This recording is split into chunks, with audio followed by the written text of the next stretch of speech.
Bird Gang. Your girl is obviously not in her usual fan cave. I am in the South, and this is the home of a Bears fan. But I had to find some green in here somewhere because you knew I was going to go ahead and get into this pregame talk anyway, right? We're not missing that.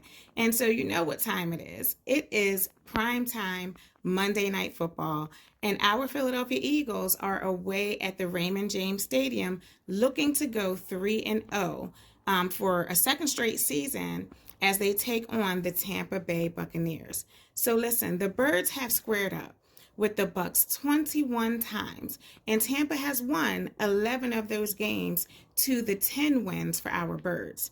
5 of those 21 games were in the postseason, so on paper, you would think it's pretty even split, right?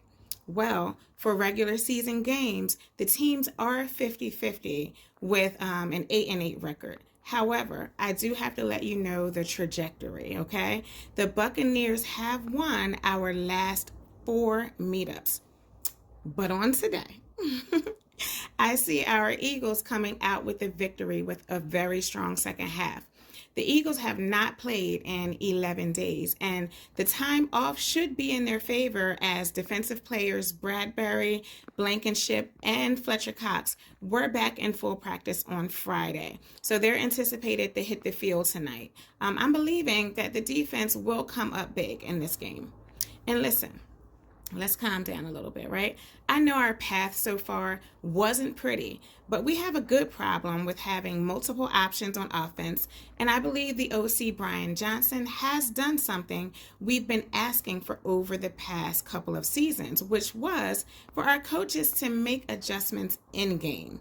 Part of coaching is initial game planning, but also keeping a win in mind to be able to go off of that game plan and to have the appropriate response to what the opposing team is doing. If Tampa tries to shut down Jalen's run game, no problem. We have Swift, our NFC Offensive Player of the Week and company, to run up 250. We have Goddard on a bailout. I even believe we will see some good downfield action as Smith and Brown are going to give Tampa's cornerbacks some good work tonight. So I would love for Jalen not to have to run so much. So I'm rooting for our O-line tonight and play calling. So listen, shout out to my girl Rita, okay? She's out there in Maryland, doesn't know a lick about football, but is contemplating becoming a part of the Bird Gang after fanning out with us here every episode since last season. So come on over, Rita. They don't do it like us. The Ravens and the Commanders have nothing for you. So really quick, here's a fun fact.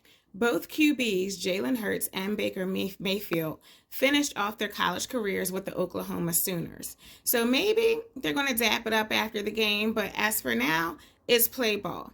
The 49ers and the Dolphins are sitting alone at 3-0. Who will join them?